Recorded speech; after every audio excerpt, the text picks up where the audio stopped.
जय हिंद साथियों। मैं हर्षानंद आप सभी का स्वागत करता हूं डिफेंस गुरुकुल में, पावर्ड बाय श्योर 60 गुरुकुल। तो ये एक कंप्लीटली ऑनलाइन प्लेटफॉर्म है जहां पर हम आपको डिफेंस का पूरा स्ट्रेटजी बताएंगे प्लस पूरा सिलेबस भी पढ़ाएंगे। ठीक है, तो इस वीडियो को ज्यादा से ज्यादा अपने दोस्तों के बीच में शेयर करें ताकि हर एक बच्चा जुड़ता रहे, कोई भी बच्चा अपने सपने को साकार करने से वंचित ना होने पाए। ये आपकी जिम्मेवारी है। अगर हमारी जिम्मेवारी पढ़ाना है तो आपकी जिम्मेवारी इसको हर बच्चे तक पहुंचाना है। ठीक है, इसी के साथ आज मैं आपको इंग्लिश का सिलेबस से रूबरू करवाने जा रहा हूं। I am just going to introduce the syllabus of English particularly for NDA examination. Is it clear? आइए देखते हैं इंग्लिश का सिलेबस क्या है। देखिए, सबसे पहले हम बात करें कि अगर आप हमारे टेलीग्राम श्योर 60 गुरुकुल के टेलीग्राम से जुड़ना चाहते हैं तो इसको स्कैन कर करके ज्वाइन करें। ठीक है, आगे बात करें, बढ़ें। अगर 100% आप सफलता चाहते हैं तो आपको श्योर 60 गुरुकुल जुड़ना पड़ेगा। ठीक है, इसके बिना कोई दूसरा ऑप्शन है ही नहीं। और उसमें भी इंग्लिश का पूरा दावेदारी आपके साथ हर्षानंद के साथ है। तो जुड़े रहें। जीवन में आनंद पाना चाहते हैं तो जुड़े रहें हर्षानंद के साथ। ठीक है, चलिए एग्जाम पैटर्न क्या है इंग्लिश का आपका वो देखते हैं। एग्जाम पैटर्न हाइलाइट्स देखते हैं। टोटल नंबर ऑफ क्वेश्चंस कितने आते हैं इंग्लिश के एनडीए में? तो 50 ऑब्जेक्टिव टाइप क्वेश्चन आते हैं, 50 क्वेश्चन आते हैं। अब पूछो कैसे क्वेश्चन आते हैं? तो एमसीक्यू ऑब्जेक्टिव टाइप क्वेश्चन आते हैं, बिल्कुल ऑब्जेक्टिव लिख रखा है, ऑब्जेक्टिव क्वेश्चन। ठीक है, टोटल मार्क्स कितने हुए? तो 200 मार्क्स के। कैसे? एक क्वेश्चन 50 क्वेश्चन इंटू 4, एक क्वेश्चन 4 मार्क्स का होगा तो टोटल कितना हो गया? 200 मार्क्स का इंग्लिश का क्वेश्चन आता है, 50 क्वेश्चन। अगर एक सही करते हैं तो आपको +4 मार्क्स मिलते हैं। तो गलत क्वेश्चन हो जाएंगे तो क्या आपका निगेटिव मार्क्स भी कटेगा? तो जी हां कटेगा। कितना कटेगा?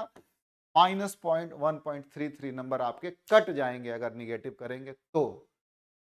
ठीक है, चलिए 0.33% आपको बताया था, 33% उस समय इनकरेक्ट आंसर पे। अगला, एग्जाम मोड क्या है?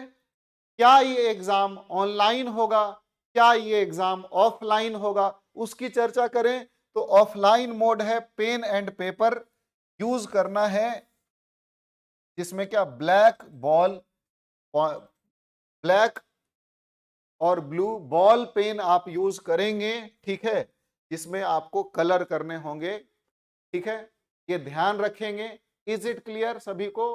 किस तरीके का है? तो ये नहीं है कि ऑनलाइन वाला सिस्टम दे दिया है, आपको टिक वो कंप्यूटर पे बैठ करके टिक मार दिए चोरी हो जाएगा, सिस्टम हैक हो जाएगा, वैसा कुछ भी नहीं है। सामने आपको जा करके एग्जाम फेस करके आना है। ठीक है, जो पहले के पैटर्न चला करते थे उसी पैटर्न पे है, ऑफलाइन मोड है। अगला बात करें तो ग्रामर का सिलेबस क्या है? देखो यहां पर हमने लिखा है यूसेज। यूसेज कहने दो वर्ड है, एक है यूज, यूज से बना यूजेस, एक है U S A G, usage. What is the difference between these two words? यहां से ही आपका इंग्लिश शुरू हो जाता है। यूज कहने का मतलब होता है उपयोग। इंग्लिश में अगर हम हिंदी में बात करें तो उपयोग। ठीक है, यूसेज मतलब होता है the way in which use a word, the way in which we use a word, use a word, उसको हम लोग यूसेज बोलते हैं। जैसे इस कलम का यूज क्या है? लिखना है, तो ये यूज हो गया। अब हम कहें कि कितने तरीके से आप कलम को यूज कर सकते हैं? तो एक तरीका लिखने का, कान खुजाने का, इधर खुजली करने का, किसी को भोग देने का। समझ में आ रहा है? ज्यादा गुस्सा आया, कोई बदमाशी कर रहा है, कलम उठा ले दना, तो इसका भी एक यूज हो गया ना। तो कितने तरीके से आप किसी चीज को यूज कर सकते हैं, उसको यूसेज बोलते हैं। Is it clear? What the difference between usages and usage? चलिए इंग्लिश शुरुआत हो गया यहां से। ठीक है, आगे बात करते हैं एरर स्पॉटिंग, जिसको एरर फाइंडिंग बोलते हैं। ये हर जगह सीपीओ में आप चले जाओ, CDS में चले जाओ, SSC में चले जाओ, हर जगह आता है भाई मेरे, पीछा नहीं छोड़ने वाला है एरर फाइंडिंग। तो सबसे मेन मुद्दा आता है एरर फाइंडिंग के लिए आपको पूरा ग्रामर करना पड़ेगा, ठीक है, पूरा ग्रामर। सेंटेंस कंप्लीशन या इंप्रूवमेंट के लिए हर जगह ये सारे एग्जाम्स में भी आते हैं, तो पूरा ग्रामर आपको पढ़ना ही पड़ेगा। इसके अलावा अगर हम बात करें फिल अप द ब्लैंक्स में, तो बेसिकली वोकैब और ग्रामर दोनों का नॉलेज आपको fill up the blanks question करने के लिए करना ही पड़ेगा। फोर्थ टाइप का है सेंटेंस कंप्लीशन। ये एक अलग तरीके का क्वेश्चन आता है एनडीए में, अलग तरीके का सेंटेंस कंप्लीशन। क्या होता है कि एक सेंटेंस दे देगा और बोलेगा ये 4 ऑप्शन में से कौन सा सेंटेंस इसको कंप्लीट करेगा। बेसिकली प्रीपोजिशन और कंजंक्शन से रिलेटेड होता है। तो इसके लिए खास जो टॉपिक है दैट इज कंजंक्शन है। क्या है? कंजंक्शन है या प्रीपोजिशन है, या क्या है? प्रीपोजिशन है। बोलो क्या है? कंजंक्शन है या प्रीपोजिशन है? क्या है? कंजंक्शन है या प्रीपोजिशन है। तो ये एक अलग तरीके का क्वेश्चन आपको देखने को मिलेगा एनडीए के पेपर्स में। अगला नरेशन और वॉइस, हर जगह आपने देखा है, एनडीए में भी देखेंगे, लेकिन अलग अलग पैटर्न से पूछता है, एक जैसा नहीं रहने देता। कभी कभी नरेशन को मैच द फॉलोइंग में मिला देगा, वॉइस को मैच द फॉलोइंग में मिला देगा, इस तरीके से पूछ लेता।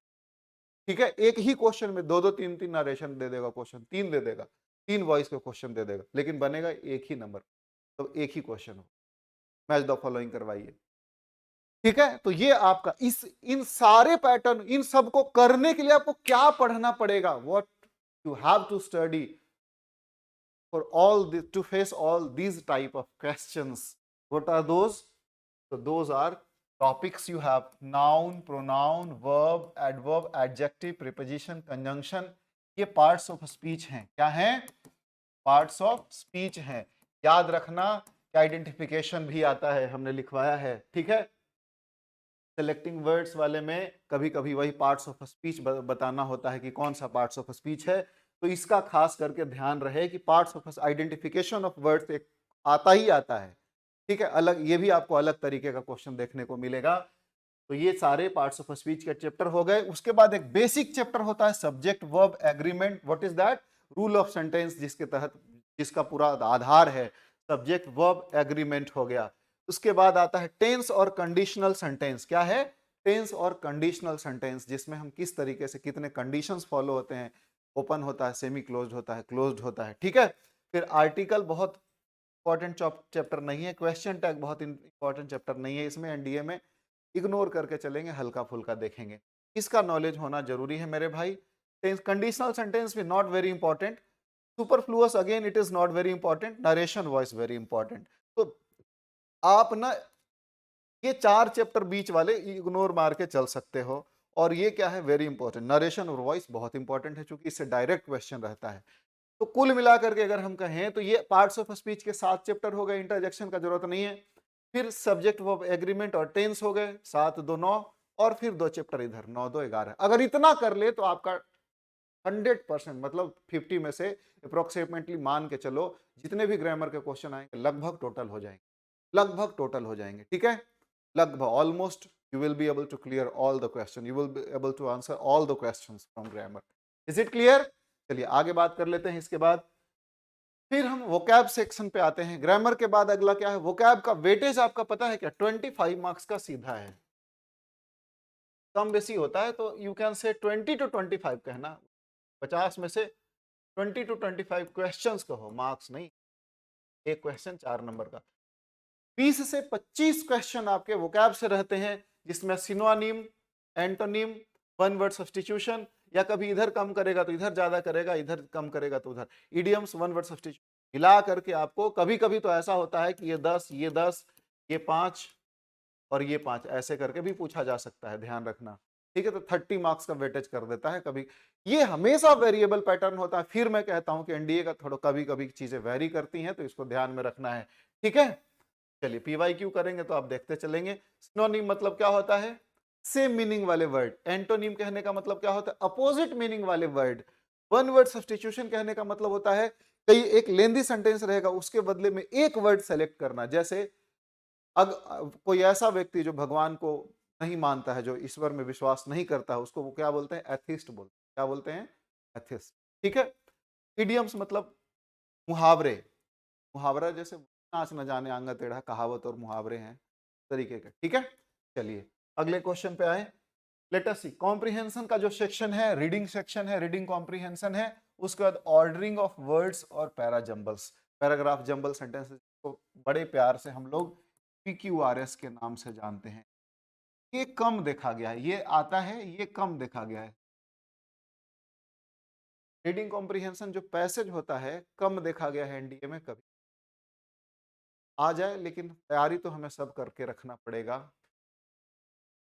और नहीं कर, इसका नेग्लिजिबल वेटेज है उसको थोड़ा बहुत दरकिनार करके चलें, तो एक अलग बात है, लेकिन इस सेक्शन को इग्नोर कर देना उचित नहीं।